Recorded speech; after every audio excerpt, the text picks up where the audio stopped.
അസ്സലാമു അലൈക്കും വറഹ്മത്തുള്ളാഹി ബിസ്മില്ലാ അൽഹംദുലില്ലാ. മഹാനായ പണ്ഡിതനാണ് ഹസനുൽ ബസ്വരി റഹിമഹുല്ല. ഒരിക്കൽ ഇദ്ദേഹത്തെ പറ്റി ഒരാൾ വളരെ മോശമായ രീതിയിൽ സംസാരിക്കുന്നത് പണ്ഡിതൻ്റെ ശിഷ്യൻ കേൾക്കുകയുണ്ടായി. ഇതേ സമയം ശിഷ്യൻ പണ്ഡിതൻ്റെ അടുത്ത് ചെന്ന് പറഞ്ഞു, നിങ്ങളെപ്പറ്റി ഇന്നൊരാൾ വളരെ മോശമായ രീതിയിൽ കുറ്റം പറയുന്നുണ്ട് എന്ന്.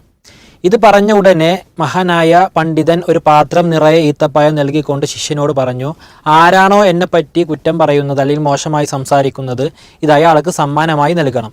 അത്ഭുതപ്പെട്ട ശിഷ്യനെ നോക്കിക്കൊണ്ട് മഹാനായ പണ്ഡിതൻ ഹസനുൽ ബസ്വരി റഹിമഹുല്ല പറയുന്നുണ്ട്, അയാൾ എന്നൊക്കെ എന്നെപ്പറ്റി കുറ്റം അല്ലെങ്കിൽ മോശമായ രീതിയിൽ സംസാരിക്കുന്നുണ്ടോ അപ്പോഴെല്ലാം എനിക്ക് അയാളിൽ നിന്നുള്ള നന്മകൾ കിട്ടിക്കൊണ്ടിരിക്കുകയാണ്, അതുകൊണ്ട് ഇത് അദ്ദേഹത്തിന് സമ്മാനമായി നൽകണം എന്ന് പറഞ്ഞു. ഇതിൽ നിന്ന് മനസ്സിലാക്കേണ്ടത്, സൽക്കർമ്മങ്ങൾ ചെയ്യുന്നതോടൊപ്പം നമ്മുടെ സൽക്കർമ്മങ്ങൾ ചോർന്നു പോകാതിരിക്കാനുള്ള ശ്രദ്ധ കൂടി വിശ്വാസികൾ എന്ന നിലക്ക് നമുക്കുണ്ടാകണം. അള്ളാഹു അത്തരം വിശ്വാസികളെ ഉൾപ്പെടുത്തി അനുഗ്രഹിക്കുമാറാവട്ടെ. അസ്സലാമു അലൈക്കും വറഹ്മത്തുള്ളാഹി.